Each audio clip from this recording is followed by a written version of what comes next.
All right. Thank you so much for joining us. My name is Justice Gatson. I'm the director of Real Justice Network.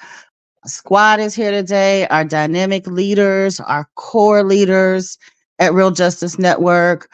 Most of us, or at least half of our team, is on the call today.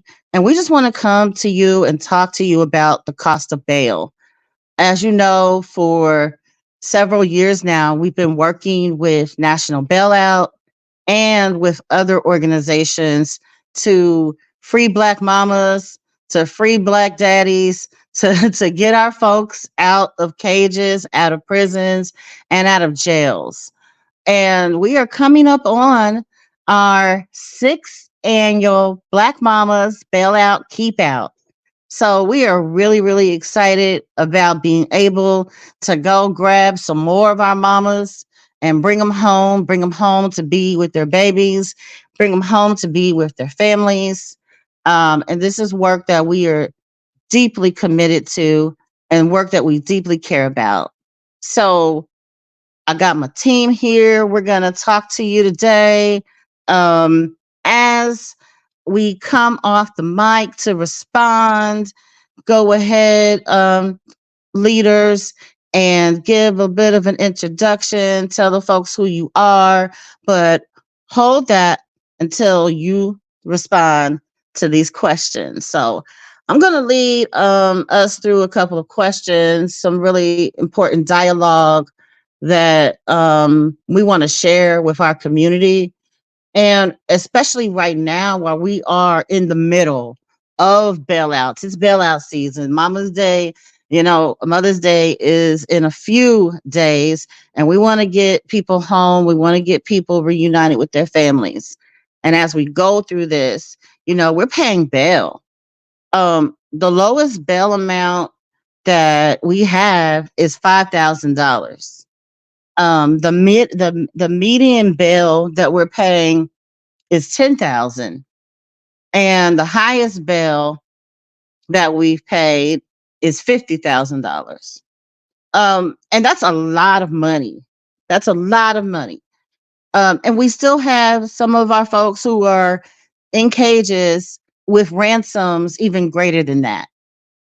And so, on the average, folks don't have, five, 10,000, $50,000 laying around. And we would just want to talk to and speak to the dual system of the cash bail system, because hey, there are folks who do have that kind of money laying around and they can easily bail themselves out. And those who don't have that money, they have to wait, right? They have to wait pre-trial, and while they're waiting, their whole life is falling apart. So I'm inviting any of our leaders to step in and let's rap about this. Let's talk about the real costs that people pay when it comes to the cash bail system. I will, let's see, Ami J, sibling, can you kick us off and come in and talk about the real harm that this system causes? Sure. My name is Amije. My pronouns are XX. I'm one of the core leaders here at Real Justice Network, and I serve in the capacity of the inclusive language specialist and the cultural curator.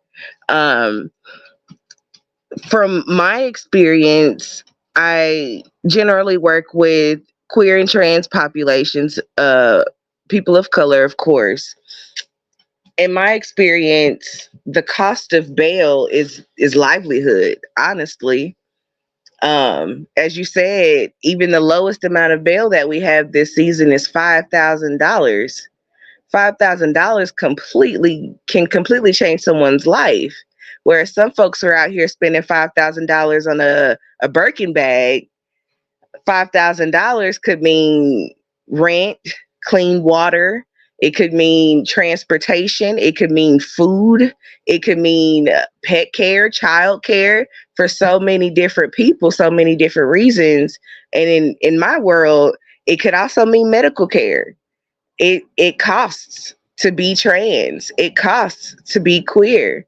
And those medical costs don't stop because you're incarcerated, and they darn sure aren't going to stop because you're having a financial hardship because of bail. I also work with a lot of disabled communities, and the impact of already being on a limited income with also now being beholden to a system that has no concessions for your personal circumstances, for your personal hardships, is devastating. Honestly, it can put people out on the street. It could, honestly take people's lives away when you are that down and that destitute up against a system that has hundreds of years of experience of keeping disempowered people disempowered. It is a very devastating spot to be in, especially if you don't have support, especially if you don't have community, which a lot of folks who are facing, trying to navigate the cash bail system don't have a lot of community. A lot of people don't have $5,000 to lend a friend or to give a loved one to get out of jail, and that is honestly, it. Like I said, it's detrimental to people's livelihoods. You hit the nail on the head with so many points that you just brought up. Um, the economic toll that it takes on families is devastating. Is there another leader who wants to speak to this? I might could put a little stank on the justice. Well, go ahead and funk it up. All right, Hey. hello everybody. My name is Envion Payne. I am a core leader and also the poet in residence, and also I act in a teaching capacity with Real Justice Network. One of my most prized projects that we have done has been our healing and empowerment program, but also another thing that we do is we get Black mamas out of jail. And I want to speak to the issue with the cash bail system. First of all, a cash bail system criminalizes poverty. Say And the that. Say reason that. for that is, as our sibling Amije said prior to, people do not have, typically, especially if you are impoverished, you do not have hundreds of thousands of dollars just laying around. 3 out of 5 people in US jails today have not been convicted of a crime. So right now what we're talking about is the pre-trial portion of our legal system. In America, you are alleged to be innocent until proven guilty. However, statistically, 3 out of 5 people in who are in detention have not been charged for anything. And there is a price that can range from hundreds to thousands to hundreds of thousands of dollars that has been put on these people's freedom, and they have not even been found guilty of any criminal offense while this money has to be paid. People put up the cash bail, or we have the cash bail, and it acts as a collateral to make sure that people will come back for trial. However, people are being detained for days, weeks, even months without the due process of going to court. Yeah, you are so right. Part of the problem is, you know, they are putting a lot of the work on the public defender system, which is completely broken. There just aren't enough public defenders, or as some of my friends say, public pretenders, depending on who you are, to really do this work. And the ones, you know, people don't go into, public law to make money. They go in it to help people, but they often find that they are overwhelmed by a system that is just jam packed with folks who don't have the means to provide a legal defense for themselves, let alone pay their bail.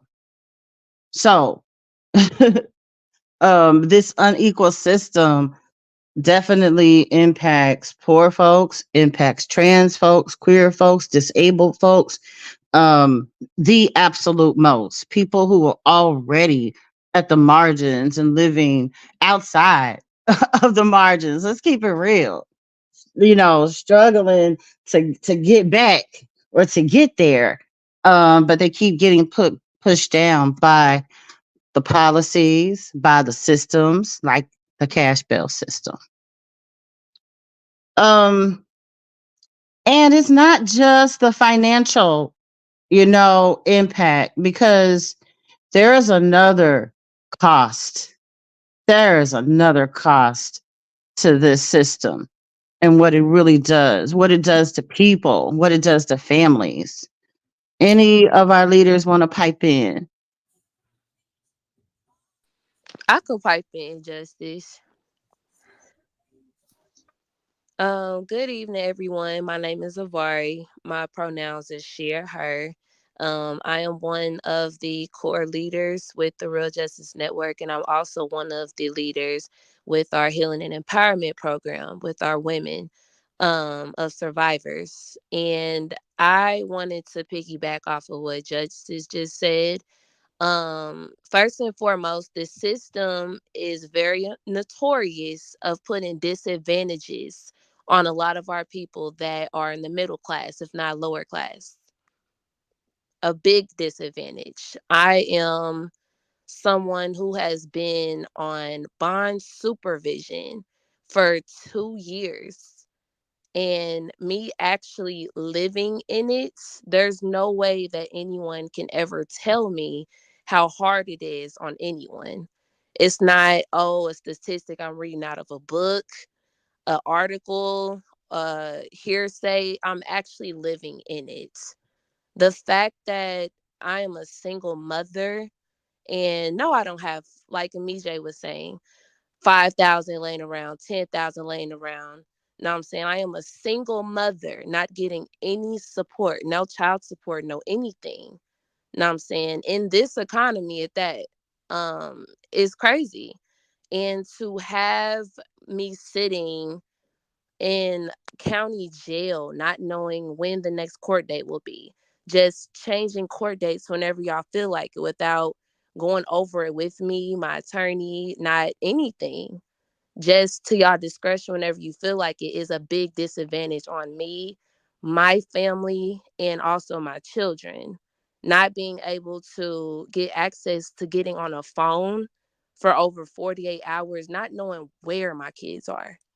Now I'm saying, you send, the quickest thing y'all are ready to do is just put our kids up for the services to come and pick them up. CPS should not be the first people that y'all call.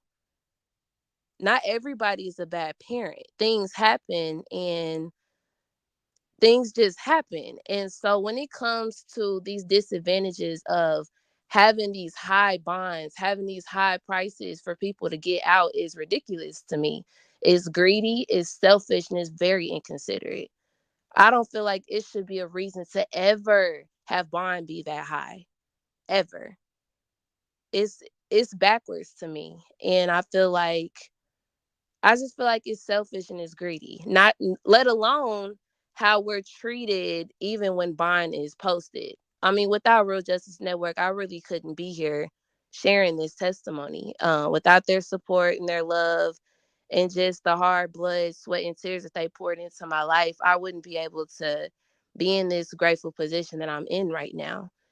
The fact that you people just put anybody in a position where it's like, they don't have a history, they don't have a violent history, they don't have anything, and you just say, oh, I don't want you to work, without any explanation, without any reason, and just quick to put us in a position where we're stuck, is crazy to me. Again, another disadvantage for absolutely no reason. And let alone, again, I'm a single mother. I can't imagine how many other single women out there besides the women that I slept with, you know what I'm saying, at the county jail that are dealing with the same circumstances that I had to deal with and still have to deal with to this day. These high prices of random drug tests that we're, ordered to do, having to pay to see a probation officer. We're not even on parole or probation. This is still pre-trial. This is still pending charges that we're not convicted of, that we're still actually walking around innocent for. Like, I just don't understand. I don't understand.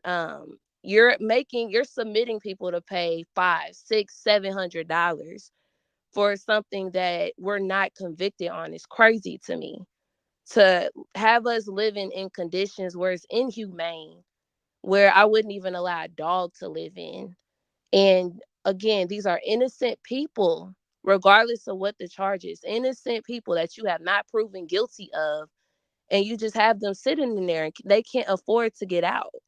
It's selfish and inhumane. And I just feel like something really needs to be done about it. But if there's one person that could really speak about that, it could be me. So I'll leave it at that. Being with those disadvantages. Thank you, sibling, for sharing your experiences, and I really hate hearing all of the things that you experience, but I know that you and so many others have had these same experiences. And it's going on right now. I've been getting hit up all week from some of the mamas at the jail, like letting me know, what's going on.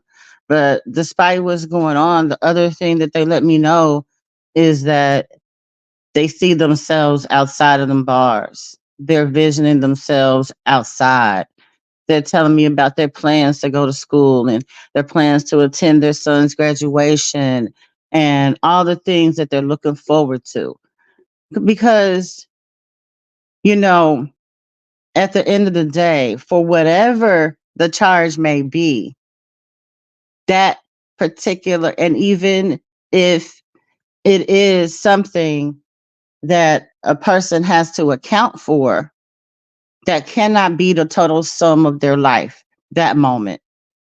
And that's one thing I love about our group and I love about us, the restorative justice aspect of our group, the truly living out the values that other people talk about, the values that they have, and the forgiveness and the love in their heart.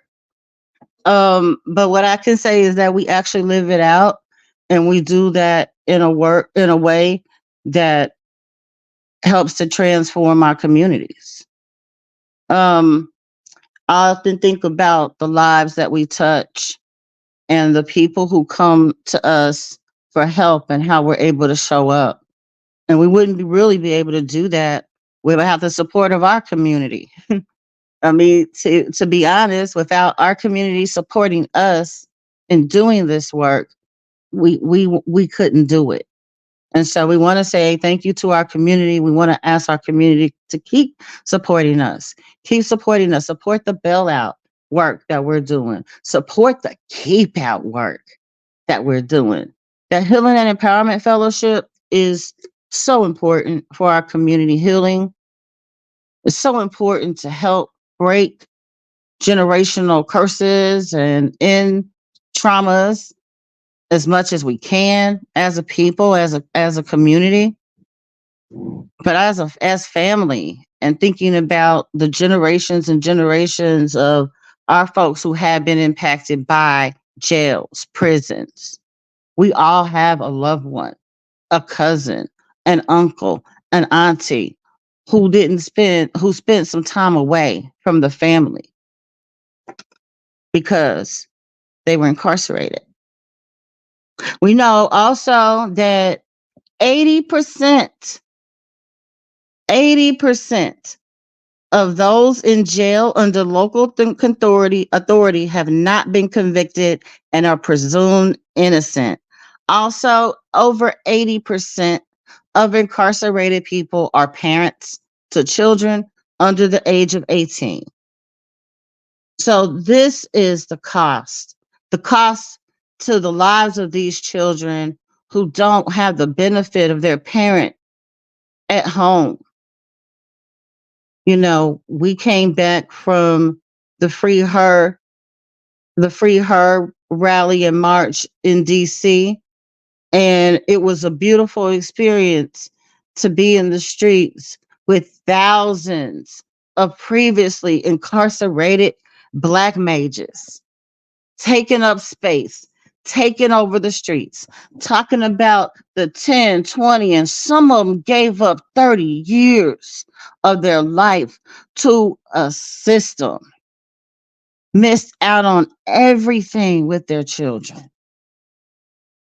But they showed up to fight for those who were still in the clutches of the state's control. And it was a beautiful thing to be there in the spirit of all of that power. And that's the energy we do our work with, knowing that we are directly impacted people. Our folks are directly impacted. Avari is directly impacted. There are other folks on this call who are directly impacted. I want to shift us just a little bit, to kind of talk about, this system, the hypocrisy of this system, the greed of this system. Avari spoke about being on what they call it. They don't call it probation or parole. We're going to put you on bond supervision. Why? Why? And because you're on bond supervision, that means you have to pay us to watch you. Really? You have to pay us, and you don't have any money. And you know what? I'm not going to let you work. But you have to pay this money somehow. And you don't have, you have a public defender. But you're going to have to pay this money. So we want you all to understand the conditions that are going on right now. This is happening right here, right now. The hypocrisy of a system that will rather throw people away than help them, that will rather spend billions of dollars on war than to help a family keep the lights on. The hypocrisy, and then to say that your priority is children and families.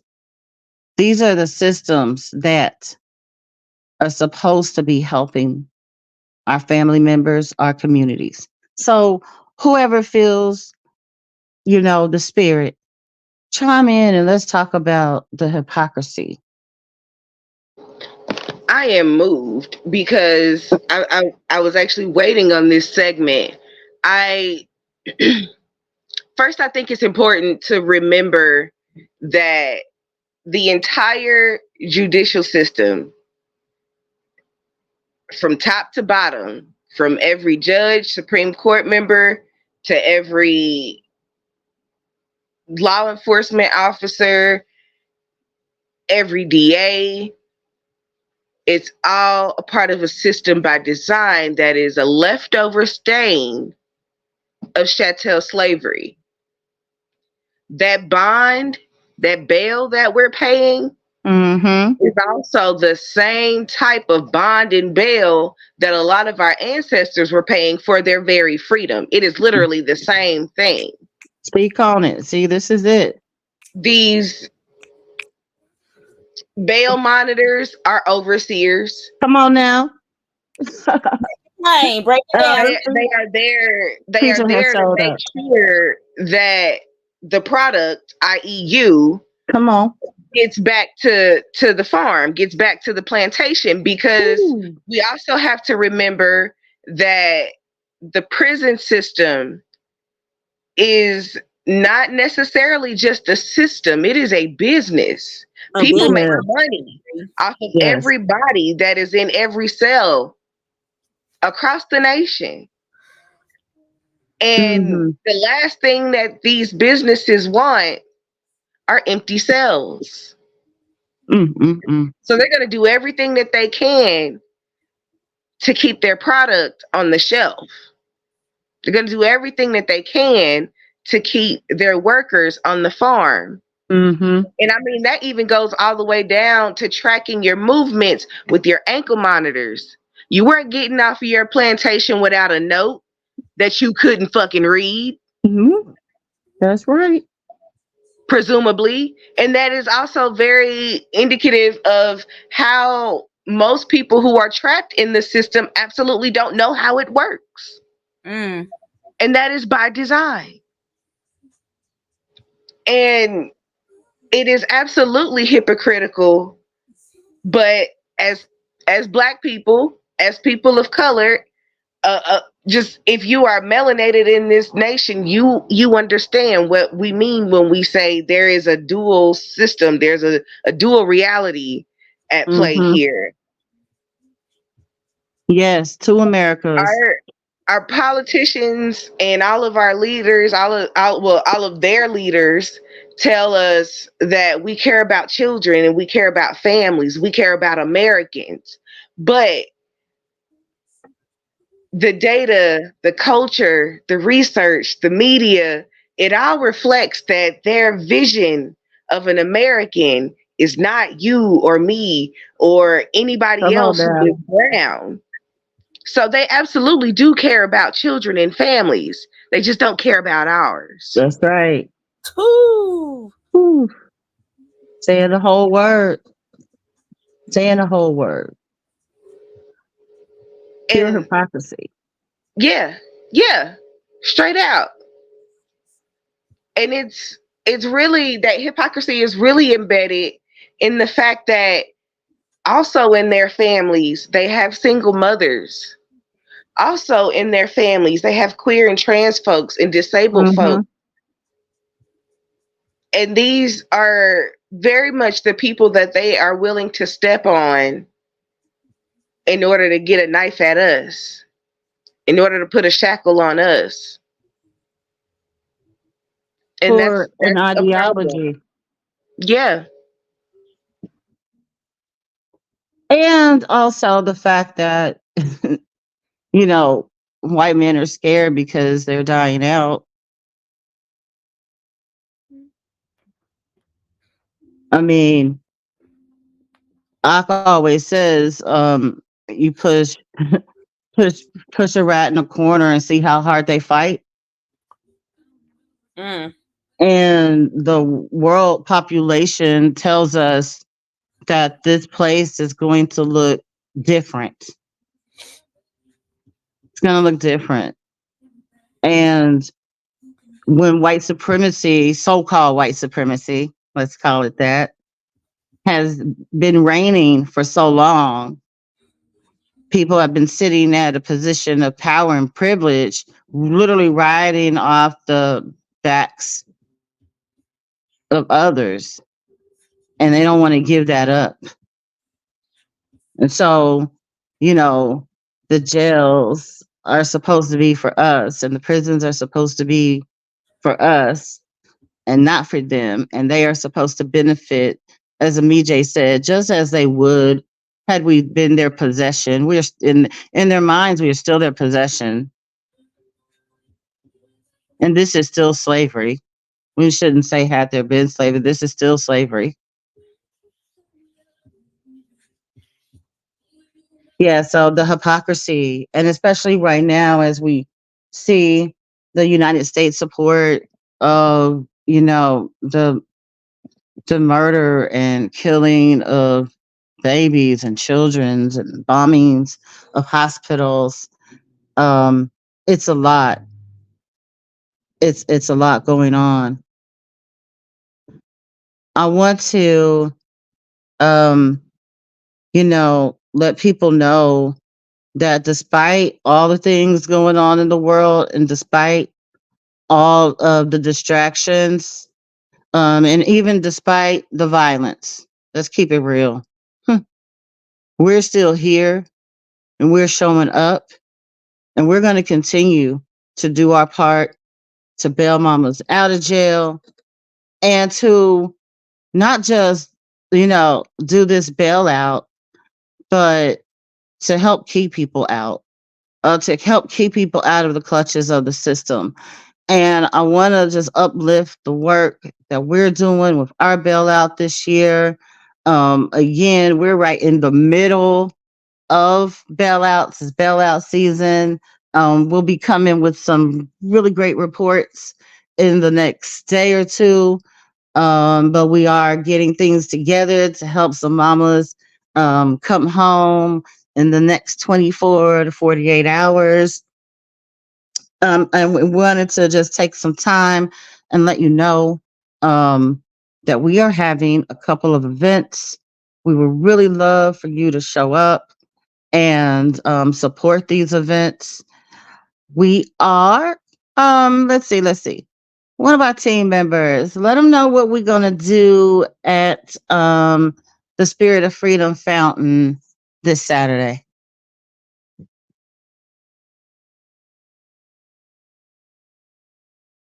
We turning up.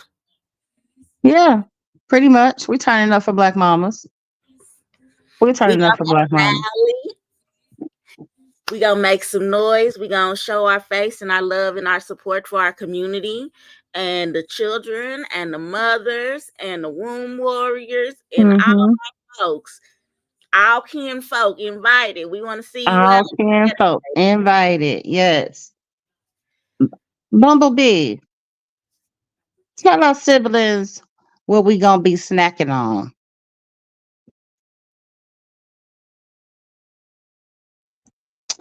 Okay, we have a food truck. I believe it's pronounced J Babies, right, Ma? Yes, Jada Babies.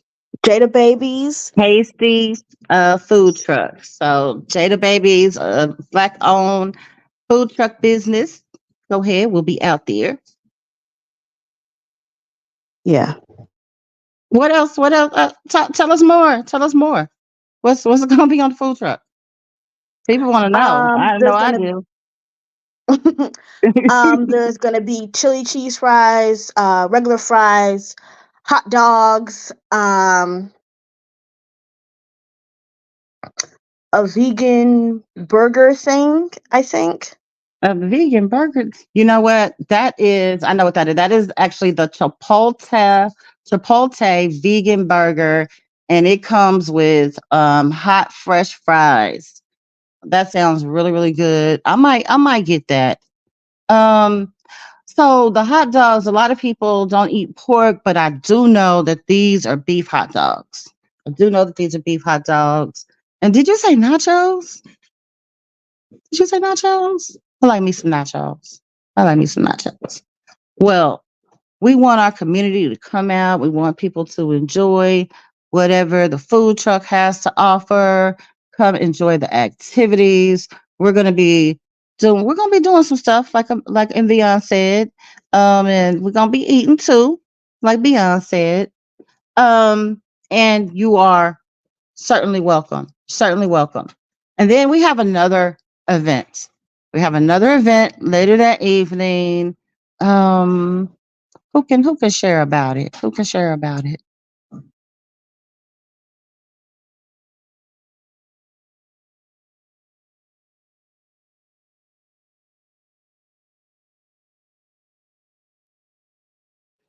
That evening is going to be at Uzazi Village, and that is going to be our family friendly Word to Your Mother Yep, yep. poetry showcase, um, just creative dance party vibe out event. Yes, yes, yes, yes. And that one is a special event.